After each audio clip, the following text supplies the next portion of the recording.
பாருங்க, நியூ இயருக்காக நம்ம வீட்டில் வேலையெல்லாம் ஸ்டார்ட் பண்ணியாச்சு.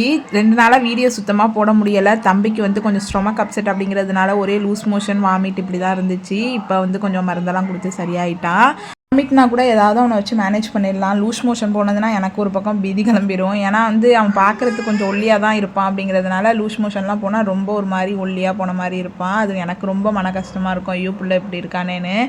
இவனுக்கு உடம்பு சரியில்லாதது, அவனை பார்த்துக்கிறதெல்லாம் பெரிய ப்ராப்ளம் இல்லை. எனக்கு இந்த பக்கத்தில் உள்ளவங்க, அக்கம் பக்கத்தில் உள்ளவங்கலாம் கேட்பாங்க பாருங்கள், ஏன் பிள்ளை இப்படி போயிட்டான் அவங்களுக்கு பதில் சொல்கிறது தான் பெரிய இதாக இருக்கும். என்னமோ முன்னாடி என் பிள்ளை 20 கிலோ இருந்த மாதிரி 10 கிலோ உடம்பு சரியில்லாதில் குறைஞ்ச மாதிரி பேசுவாங்க.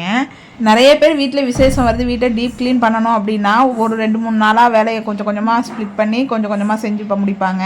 ஆனால் நான் ஒரே நாளே செஞ்சு முடிப்பேன் அப்படின்னு சொல்லிட்டு வீட்டை க்ளீன் பண்ணுறது, கிச்சன் க்ளீன் பண்ணுறது, பாத்ரூம் கழுவுறது, பூஜை ஜாமான் க்ளீன் பண்ணுறது, மேட்டு துவைச்சி காய வைக்கிறதுன்னு ஒரே நாளே எல்லா வேலையும் இழுத்துக்கிட்டு கிடப்பேன். நீங்கள் எப்படின்னு சொல்லிட்டு கமெண்ட் பண்ணுங்கள். தேங்க்யூ ஃபார் வாட்சிங். பாய்.